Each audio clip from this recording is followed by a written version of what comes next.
But if I was to say to you, the greatest player you think there's ever been, and then I was to say to you, the greatest player you have played with or against, do any names come to mind? Jacques Callis is the greatest player that's ever been. Wow. Because he had it all, because he had the batting and the bowling as well. He had Sachin Tendulkar's batting record and then took 300 wickets as well.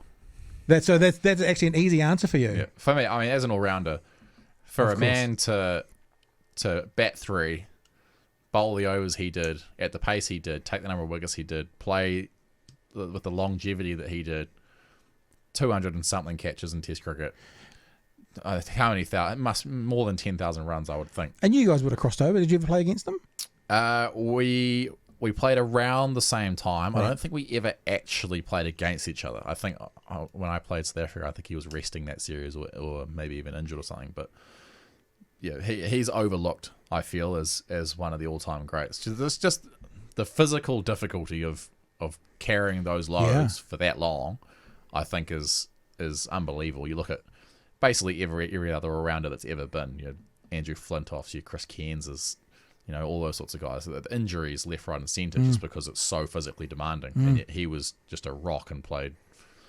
I mean, I don't know off the top of my head how many tests he played. It was more than 100, I think, 130 or something like that. Well, I was going to say he doesn't seem to get a mention. I mean, he gets a mention of being one of the greats, but I think he is undervalued perhaps. What about this then? And I'll give you the example that I've used in rugby.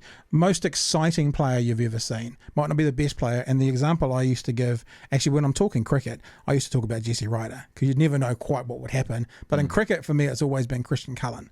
Not maybe the greatest ever, but when he touched the ball, magic always happened.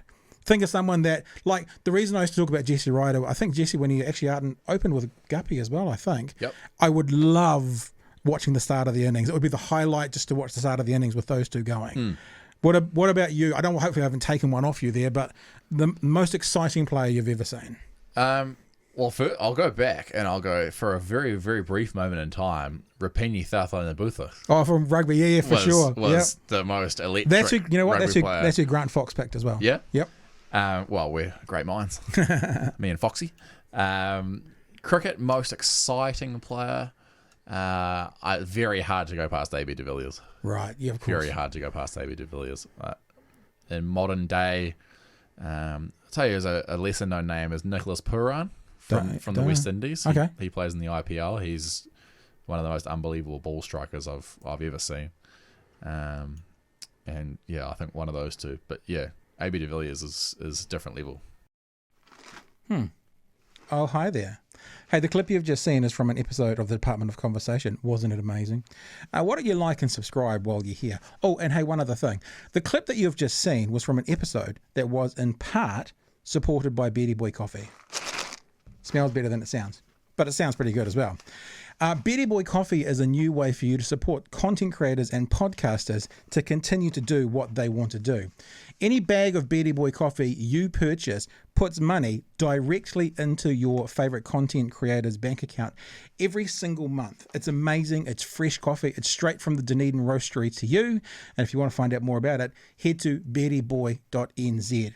If you want to support this podcast, the Department of Conversation, beardyboy.nz/DOC is the place to go to make your purchase, and that will help us out a lot.